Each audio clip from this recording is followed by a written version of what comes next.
नमस्कार दोस्तों, स्वागत है आपका रिक्रूटमेंट जॉब इस यूट्यूब चैनल पे। तो दोस्तों, आज के एक ऐड के बारे में बात करेंगे जिस ऐड निकली है भारतीय पशुपालन निगम लिमिटेड की तरफ से 3216 पोस्ट के लिए है। दोस्तों, आपको अगर गवर्नमेंट जॉब चाहिए तो यहाँ पे इस चैनल पे मैं रोज़ एक नया वीडियो डालता रहता हूँ जहाँ पे आपको गवर्नमेंट जॉब मिल सकती है। तो आज की वीडियो में आपको बताऊँगा भारतीय पशुपालन निगम लिमिटेड की तरफ से निकली हुई जॉब के बारे में, जो कि है 3216 जगहों के लिए, पोस्ट के लिए। इसका ऑफिशियल नोटिफिकेशन निकल चुका है तो इसके बारे में हम लोग बात करेंगे यहाँ पे सामने। तो चलो देख लेते हैं डायरेक्टली ऑफिशियल नोटिफिकेशन के ऊपर जाके कि कितनी जगह है, क्या सैलरी रहेगी, कितना एज लिमिट है और किस तरह से एग्ज़ाम होगी। ये सारी बातें हम लोग या इस वीडियो में डिस्कस करेंगे। तो दोस्तों, यहाँ पे आते हम लोग ऑफिशियल देख सकते हैं नोटिफिकेशन यहाँ पे आ चुका है। तो भारतीय पशुपालन निगम लिमिटेड की आवश्यकता के अनुसार यहाँ पे आप देख सकते हैं कि कौन कौन सी पोस्ट है। पहले बात करते हैं उसके बारे में। तो पहला है विक्रय प्रबंधक, मतलब सेल्स मैनेजर के लिए। यहाँ पे पद संख्या है 64 और आयु सीमा है 25 से 45 वर्ष तक। और इसका आवेदन शुल्क रहेगा 826 रुपया और मासिक वेतन है 21,000 रुपया। दोस्तों, दूसरा है विक्रय विकास अधिकारी, मतलब सेल्स डेवलपमेंट ऑफिसर, और उसकी 485 पद है, मतलब 485 पद निकले हुए हैं और इसकी उम्र रहेगी 21 से 40 साल तक। और दोस्तों, इसका आवेदन शुल्क रहेगा 708 रुपया और इसका मासिक वेतन, मतलब सैलरी रहेगी 18,000 रुपये तक। और तीसरी पोस्ट है विक्रय सहायक, मतलब सेल्स असिस्टेंट, और इसकी पद संख्या है 2667 और इसकी आयु सीमा रहेगी मिनिमम 21 साल और मैक्सिमम 40 साल। और इसका आवेदन शुल्क रहेगा 590 रुपये और इसका मासिक वेतन रहेगा 15,000 रुपया। दोस्तों, भारत सरकार के नियमानुसार आवेदन शुल्क में 18% GST शामिल है। दोस्तों, ये जो पोस्ट है वो तीनों मिला के होती है 3216 पोस्ट, मतलब बहुत सारी काफ़ी पोस्ट है। यहाँ पे आपको जॉब लगने का चांसेस बहुत ज़्यादा है। दोस्तों, यहाँ पे हर चीज़ की जानकारी बड़े विस्तार से दी है, तो आप यहाँ पे ध्यानपूर्वक पढ़ सकते हैं। पात्रता और शैक्षणिक योग्यता, मीन्स एजुकेशनल क्वालिफिकेशन के बारे में बात करते हैं। चलो, सेल्स मैनेजर के लिए यहाँ पे आपको भारत में विधि द्वारा स्थापित विश्वविद्यालय से किसी भी विषय में स्नातक होना जरूरी है, मतलब आप ग्रेजुएट होना बहुत ज़रूरी है। और दूसरा है विपणन क्षेत्र में अनुभव रखने वाले आवेदक को चयन में प्राथमिकता दी जाएगी। अगर आपको सेल डिपार्टमेंट का एक्सपीरियंस है तो आपको यहाँ पे चांस ज़्यादा रहते हैं। दूसरा है विक्रय विकास अधिकारी के लिए, मतलब सेल्स डेवलपमेंट ऑफिसर के लिए भारत में किसी भी मान्यता प्राप्त बोर्ड से आपको 12वीं पास होना जरूरी है। और दूसरा है फील्ड कार्य में आपका अनुभव होना बहुत ही ज़रूरी है। ये दोनों है तो आपका चयन जल्दी हो सकता है। और तीसरा जो है विक्रय सहायक, मतलब सेल्स असिस्टेंट के लिए, तो यहाँ पे आपको 10वीं कक्षा पास होना जरूरी है और साथ में आपको सेल्स डिपार्टमेंट का एक्सपीरियंस होना बहुत ही ज़रूरी है, तो ही आप यहाँ पे आवेदन कर सकते हो। दोस्तों, ये होगी मेन बातें। अभी अन्य योग्यताएं किस किस चीज़ों की रहेगी तो आप देख सकते हैं। निगम में रिक्त पदों पर भर्ती के लिए उम्मीदवार अच्छे मानसिक और शारीरिक स्वास्थ्य का होना बहुत ही ज़रूरी है। और निगम में सीधी भर्ती के लिए आवेदन का चरित्र अच्छा और उत्तम होना भी जरूरी है, मतलब स्वास्थ्य अच्छा होना चाहिए, चरित्र भी अच्छा होना चाहिए। और उपयुक्त योग्यता रखने वाले उम्मीदवार इस भर्ती के लिए आवेदन कर सकते हैं। और मेन चीज़ है, ये नियुक्ति क्षेत्र राजस्थान और उत्तर प्रदेश के लिए होगा, मतलब जिसका चयन होगा उसको एक तो राजस्थान या तो उत्तर प्रदेश में जाके जॉब करनी पड़ेगी।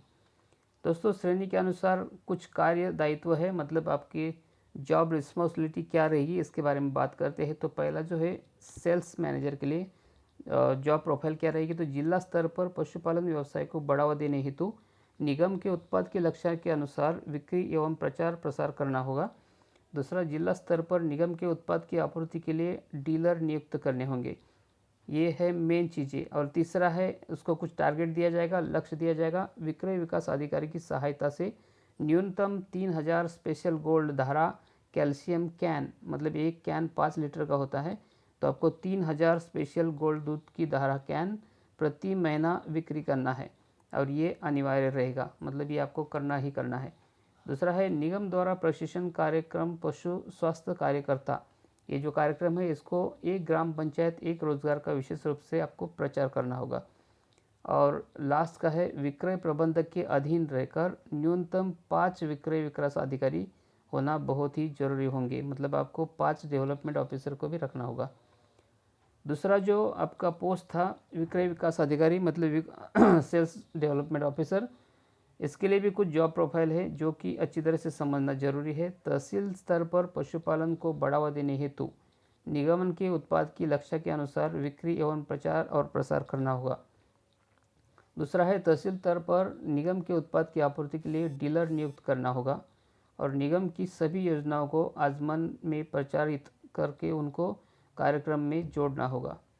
और इनको भी टारगेट दे दिया है, तो अगर आप सेल्स डेवलपमेंट ऑफिसर है तो आपको भी एक टारगेट रहेगा। विक्रय सहायक की सहायता से न्यूनतम 600 स्पेशल गोल्ड दूध धारा कैल्शियम कैन, जो कि मैंने पहले ही बताया एक कैन 5 लीटर का होता है, ये आपको प्रति माह बिक्री करनी होगी और ये अनिवार्य रहेगा। और विक्रय विकास अधिकारी के अधीन न्यूनतम 5 विक्रय सहायक होना बहुत ही जरूरी है। दोस्तों, जो विक्रय सहायक की पोस्ट है मतलब सेल्स असिस्टेंट की, उसके लिए भी कुछ जॉब प्रोफाइल है और वो भी उसको ज़रूरी है। उसमें है उत्पाद बिक्री आदेश प्राप्त करना और उत्पाद किसान और पशुपालन तक पहुंचाना, ये उसका जॉब रहेगा। और विक्रय सहायक को चयन के पश्चात घोषणा पत्र के साथ नियमानुसार उत्पाद प्राप्ति स्पेशल गोल्ड दूध धारा कैल्शियम कैन के हेतु 10,000 रुपये की राशि निगम में जमा करनी होगी। जमा राशि के एवज में उत्पाद भेजा जाएगा। तीसरा है पशुपालन का 1 लाख रुपए का निःशुल्क दुर्घटना बीमा करना बहुत ज़रूरी रहेगा और उसको भी टारगेट दिया जाएगा सेल्स असिस्टेंट को कि न्यूनतम 120 स्पेशल गोल्ड दूध धारा कैल्शियम कैन, जो कि एक कैन 5 लीटर का रहेगा, प्रति महीना आपको बेचना है। और किसी भी पशुपालक द्वारा निगम के स्पेशल गोल्ड दूध धारा कैल्शियम की खरीद पर 1 वर्ष के लिए 1 लाख रुपए का दुर्घटना बीमा निःशुल्क जारी करना होगा। दोस्तों, आवेदन प्रक्रिया के बारे में बात करते हैं, मतलब एप्लीकेशन फॉर्म के बारे में, एप्लीकेशन प्रोसेस के बारे में। तो आवेदन निगम की आधिकारिक वेबसाइट जो है www.bhartiyapashupalan.com पर जाकर ऑनलाइन आवेदन लिंक पर क्लिक करके फॉर्म पूरा भरना होगा। ये लिंक की मैं नीचे डिस्क्रिप्शन बॉक्स में दे दूंगा, वहाँ से आप क्लिक करके डायरेक्टली जाके भर सकते हैं। मैं इस वीडियो में आपको फॉर्म फिलअप करके भी दिखाऊंगा किस तरह से आपको फॉर्म भरना है। फॉर्म में नीचे दिए गए कॉलम को आवश्यक रूप से आपको भरना है। जो कैसे भरना है मैं आपको इस वीडियो में बताऊंगा। और फॉर्म भरने के बाद आवेदन शुल्क का भुगतान दिए गए विकल्पों में से एक को चुन के कर देना है। और आवेदन संबंधी समस्या के लिए आपको हेल्पलाइन एक नंबर मिलेगा 9351899199 पर सुबह 10 बजे से शाम को 5 बजे तक आप संपर्क कर सकते हैं। आवेदन आपको ऑनलाइन ही करना है और आवेदन ऑनलाइन करने के लिए कुछ चीज़ें आपको डाउनलोड करनी पड़ेगी, तो ध्यानपूर्वक आपको वो चीज़ें क्या है वो देखनी पड़ेगी। ऑनलाइन आवेदन करने से पूर्व स्कैन की हुई पासपोर्ट साइज़ फ़ोटो और हस्ताक्षर 6 महीने से पुरानी नहीं होनी चाहिए, इसके ऊपर आप ध्यान दें। नया फ़ोटो होना चाहिए और सिग्नेचर भी अभी बनाई हुई स्कैन करके रखनी है। ऑनलाइन फॉर्म में मांगी गई सभी व्यक्तिगत जानकारी आवश्यक रूप से आपको भरना है, कोई भी जगह खाली नहीं छोड़नी है। और आवेदक को सलाह दी जाती है कि ईमेल आईडी एवं मोबाइल नंबर स्वयं का भरे, दूसरे का नहीं डालना है, खुद का ही डालना है। ऑनलाइन भुगतान करने के लिए आपको आवेदन शुल्क किसी भी बैंक के डेबिट कार्ड, क्रेडिट कार्ड और नेट बैंकिंग से किया जा सकता है। आवेदन शुल्क का भुगतान करके आप अपनी कॉपी आपके पास सुरक्षित रख सकते हैं।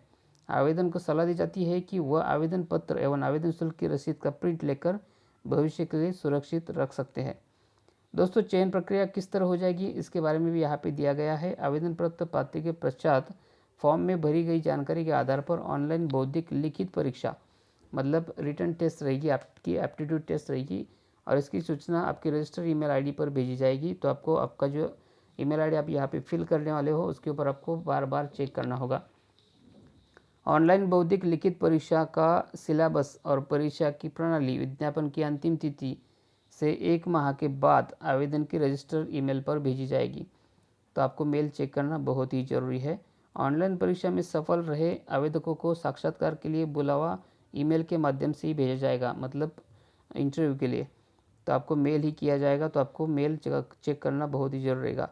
इसी में ईमेल के साथ आवेदक को कार्य के संबंध में अनुबंध घोषणा पर पत्र भेजा जाएगा, जिससे आवेदक द्वारा 100 रुपये के स्टैम्प पेपर पर नोटरी करवाकर डाक के माध्यम से निगम के पते पर भेजना होगा। और साक्षात्कार के समय आवेदक को पद के अनुसार मूल शैक्षणिक दस्तावेज, पहचान पत्र और अनुभव प्रमाण पत्र व इन सभी की स्वहस्ताक्षरित मतलब जेरॉक्स कॉपी भी आपको साथ में रखनी होगी। बौद्धिक जांच और साक्षात्कार में सफल रहने वाले आवेदकों को कार्यशैली, रिपोर्टिंग और अन्य आवश्यक जानकारी के लिए 1 दिवसीय प्रशिक्षण दिया जाएगा, जिसकी सूचना निगम द्वारा आवेदक के रजिस्टर्ड ईमेल आईडी पर भेज दी जाएगी। ये प्रशिक्षित जयपुर, लखनऊ में होगा, जिसके लिए कोई यात्रा भत्ता नहीं दिया जाएगा। वो आपको खुद पैसा खर्चा करके वहाँ पे जाना होगा और प्रशिक्षण में होने वाली निगम द्वारा वहन किया जाएगा। दोस्तों, अंतिम रूप से चयनित सभी आवेदकों को निगम द्वारा 1 लाख रुपए का दुर्घटना बीमा निःशुल्क दिया जाएगा। आपको फ़ोटो स्कैन करने के लिए और हस्ताक्षर सिग्नेचर अपलोड करने के लिए कुछ दिशा निर्देश दिए हैं, वो आपको ध्यान से पढ़ने हैं कि आपको कैसा करना है। चलो इसके बारे में आपको बता देता हूँ कि आगे चल के प्रॉब्लम ना आ जाए। फोटोग्राफ और हस्ताक्षर सिग्नेचर स्पष्ट नहीं होंगे तो आपके स्वीकार नहीं किया जाएगा, आपको स्पष्ट करना है। और आवेदक को रंगीन नवीन फ़ोटो अपलोड करनी चाहिए। मोबाइल और अन्य स्वयंचलित फ़ोटो का उपयोग न करें। आप स्टूडियो में जाके फ़ोटो निकालें, आपके मोबाइल का फ़ोटो एक्सेप्ट नहीं होगा। फ़ोटो में आवेदन का चेहरा कम से कम 55% जगह घेरना चाहिए, फ़ोटो में आधे से ज़्यादा उसका चेहरा शो होना चाहिए। यदि आप चश्मा पहनते हैं तो फ़ोटो खिंचवाते समय चश्मा पहन सकते हैं, लेकिन चश्मे पर चमक नहीं आनी चाहिए। आवेदक की फ़ोटो में काला या धूप का चश्मा नहीं होना चाहिए। फ़ोटो जेपीजी फॉर्मेट में ही होना चाहिए और फ़ोटो फाइल का आकार 50 KB से 100 KB तक ही होना चाहिए। प्रवेश के समय आवेदन पत्र पर लगी हुई फ़ोटो आवेदक से मेल खानी चाहिए, अन्यथा आवेदक अयोग्य ठहराया जा सकता है। और जो आप सिग्नेचर करने वाले हो उसके लिए भी कुछ चीज़ें हैं जो कि आपको ध्यान में रखनी है कि अगर आप हस्ताक्षर केवल आवेदक द्वारा किया जाना चाहिए, अन्य किसी व्यक्ति के द्वारा हस्ताक्षर मान्य नहीं होगा और केवल जेपीजी फॉर्मेट में ही आपको स्कैन करना है जो कि अपलोड करना है। दोस्तों, फाइल का आकार भी सिग्नेचर वाला सिर्फ 20 KB से लेकर 50 KB तक ही होना चाहिए और प्रवेश के समय आवेदक के हस्ताक्षर अपलोड हस्ताक्षर से मेल खाने चाहिए। दोस्तों, ये जानकारी बहुत ही ज़रूरी थी। अभी आगे चल के बात करते हैं फॉर्म किस तरह से फिलअप करना है। तो चलो मैं ओपन करता हूँ फॉर्म और आपको दिखा देता हूँ किस तरह से फॉर्म को फिलअप करना है। देखिए, ये ऑनलाइन एप्लीकेशन फॉर्म है। आप यहाँ पे देख सकते हैं बेसिक इन्फॉर्मेशन, जॉब टाइटल आपको यहाँ पे सिलेक्ट करना है कि आप किस पोस्ट के लिए कर रहे हैं। तो चलो मैं आपको यहाँ पे ओपन करके दिखाऊंगा। यहाँ पे 3 जॉब टाइटल आएंगे, सेल्स मैनेजर और सेल्स डेवलपमेंट ऑफिसर और थर्ड है सेल्स असिस्टेंट का। तो वो पोस्ट आपको यहाँ पे सिलेक्ट करनी है। उसके बाद में आपको यहाँ पे फीस सिलेक्ट करनी है और आगे क्वालिफिकेशन सिलेक्ट करना है। तीसरा रहेगा, यहाँ पे आपको नाम आपका डालना है, नीचे मोबाइल नंबर डालना पड़ेगा। यहाँ पे फादर्स नेम या शादी हुई है और लेडीज़ है तो हस्बैंड का नाम आएगा। आगे फादर्स का मोबाइल नंबर भी आएगा। नीचे आप डेट ऑफ बर्थ डाल सकते हैं, यहाँ पे आपको डालना ज़रूरी है डेट मंथ ईयर के हिसाब से। तीसरा है ईमेल आईडी, यहाँ पे आप अपना खुद का ईमेल आईडी डाल दीजिए। नीचे आपको एड्रेस फिल करना है। आगे चल के स्टेट सेलेक्ट करना है, जो भी आपका स्टेट रहेगा। उसके बाद में डिस्ट्रिक्ट और उसके बाद में तहसील और उसके बाद में ग्राम पंचायत, कौन सी ग्राम पंचायत के अंडर आते हो और उसके आगे पिन कोड ग्राम पंचायत का। दूसरा दोस्तों, यहाँ पे फ़ोटो इमेज आपको अपलोड करनी है, जो मैंने आपको पहले बताया कि 100 KB के ऊपर फ़ोटो नहीं होना चाहिए और सिग्नेचर 50 KB के ऊपर नहीं होना चाहिए। वो फ़ोटो और सिग्नेचर आप यहाँ से अपलोड करेंगे और उसके बाद में यहाँ पे चेक बॉक्स पे टिक करेंगे आई एग्री के ऊपर और उसके बाद में प्रिंट टर्म्स एंड कंडीशन ऊपर जाएंगे और वहाँ पे करने के बाद यहाँ पे आप सबमिट कर दोगे। और सबमिट होने के बाद आपको यहाँ पे पूछा जाएगा कि जो आपने एप्लीकेशन भरा है वो कंफर्म सबमिट करना है, तो उसके बाद में आपको कंफर्म के ऊपर क्लिक करना है। दोस्तों, ये प्रोसेस आपके लिए है, ये कंप्लीट कर लीजिए तो उसके बाद में आपका आवेदन हो जाएगा। तो दोस्तों चलो देख लेते हैं, मैंने पूरी जानकारी आपको यहाँ पे कवर की है। मुझे लगता है कि अभी सारी जानकारी मैंने आपको बताई है, कोई बचा तो नहीं है। अगर फिर भी कोई शंका है तो नीचे कमेंट बॉक्स में कमेंट कर लीजिए, मैं इसका निरसन करूँगा। दोस्तों, मिलते हैं कल नए वीडियो में नए जॉब के साथ में, तब तक के लिए धन्यवाद।